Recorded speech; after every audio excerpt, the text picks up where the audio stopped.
Ne te laisse pas vaincre par la culpabilité.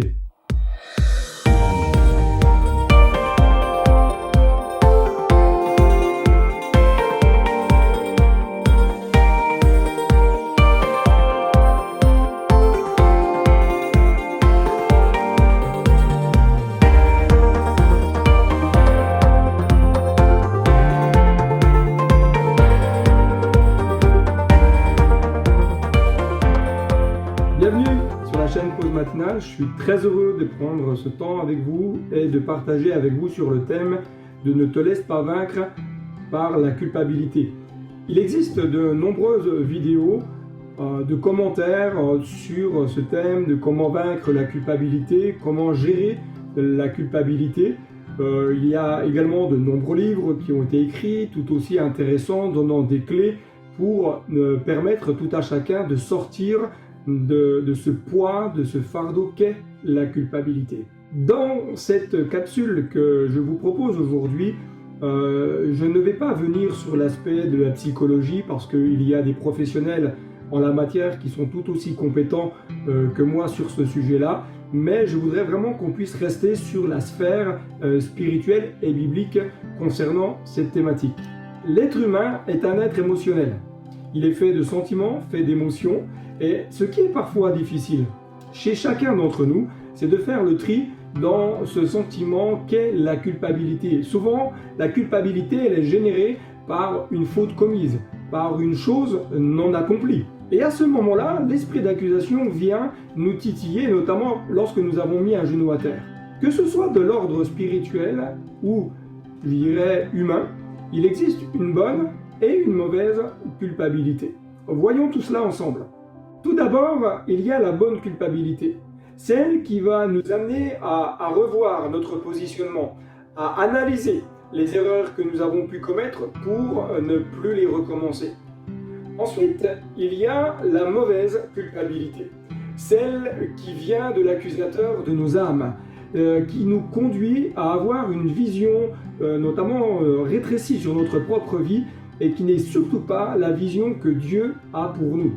Cette culpabilité, c'est celle qui va nous rabaisser, c'est celle qui va nous écraser, c'est celle qui va nous tenir sous un poids, sous un joug pesant, et parfois qui conduit malheureusement à l'abandon même de la foi. Vous savez qu'une personne qui est prise sous la culpabilité, liée notamment à l'œuvre de Satan, ne voit plus que ses erreurs. Cette personne-là va même ne plus voir l'issue de secours qui se trouve en Jésus-Christ. Cette mauvaise culpabilité nous conduit généralement à avoir une mauvaise vision sur notre propre vie et nous amènera jamais à avoir la vision que Dieu a pour nous. Cette culpabilité, c'est celle qui rabaisse, c'est celle qui écrase, c'est celle qui conduit même parfois à l'abandon de la foi. Tandis que la bonne culpabilité nous amènera toujours à revoir notre position, à analyser les erreurs que nous avons pu commettre, notamment pour ne plus recommencer tout cela. La mauvaise culpabilité génère et produit dans le cœur en général un profond découragement. Elle engendre des tas de pensées qui ne sont pas justes, des tas de pensées telles que « je ne suis pas assez bien »,« j'ai encore commis telle erreur »,« je n'y arriverai jamais »,« je ne suis pas à la hauteur ». Cette culpabilité nous fait regarder les autres et produit en nous généralement une comparaison qui n'est pas juste et complètement erronée. La comparaison de l'autre n'est pas forcément mauvaise, mais elle peut être aussi très dangereuse. Je dirais que la comparaison, elle est bonne si elle nous aide à corriger en nous ce qui a besoin d'être changé. Elle est bonne si elle nous amène à plier les genoux devant Dieu et de demander à Dieu toute sa grâce pour qu'il puisse faire son œuvre dans notre cœur afin de produire en nous un vrai changement. Mais elle peut être dangereuse lorsqu'elle me fait croire que si je ne ressemble pas à telle personne ou à telle autre, ce n'est pas normal. Elle est dangereuse si elle me fait croire que le modèle à suivre est complètement inatteignable. En tant que chrétiens, nous ne sommes pas épargnés par de telles problématiques. Elle est même parfois très présente et très pesante dans certaines vies. J'aimerais vraiment vous laisser simplement quelques principes bibliques qui peuvent vous aider à sortir de la culpabilité. Premièrement, Rappelez-vous que vous êtes sauvés par grâce. Vous comme moi, nous ne méritions rien. Mais l'amour de Jésus s'est manifesté. L'amour de Jésus a payé le prix pour que nous puissions devenir enfants de Dieu. Deuxièmement, rappelez-vous que Jésus compatit à vos faiblesses.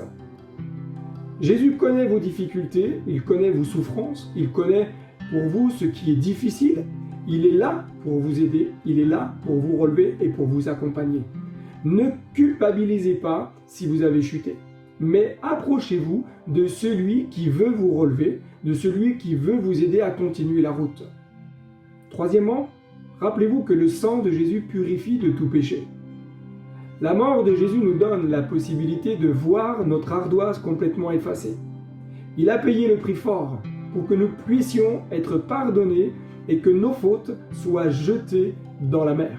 Quatrièmement, rappelez-vous que votre victoire dépend de la victoire de Christ.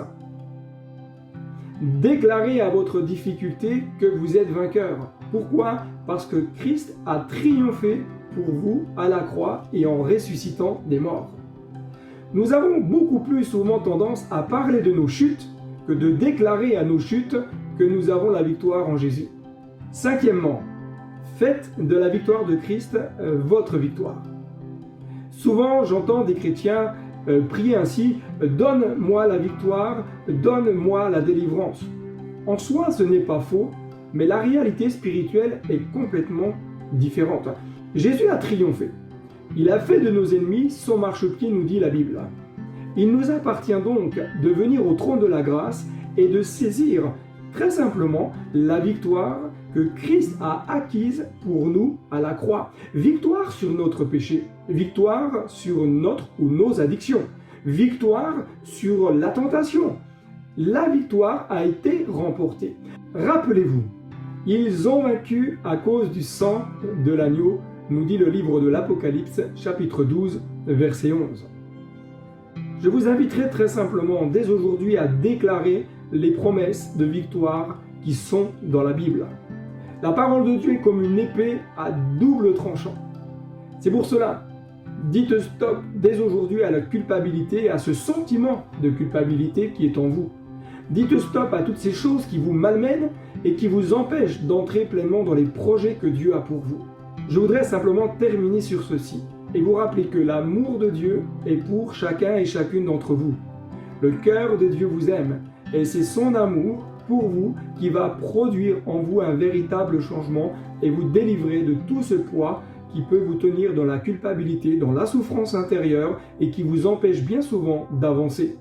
En Dieu, vous avez la victoire parce que Jésus-Christ a triomphé de tous nos ennemis. Que Dieu vous bénisse et à très bientôt sur la chaîne Pause Matinale. N'hésitez pas à me laisser un commentaire, à me partager vos avis et peut-être même à me partager peut-être un sujet que vous aimeriez que je puisse traiter dans les semaines et mois à venir. Que Dieu vous bénisse et à très bientôt.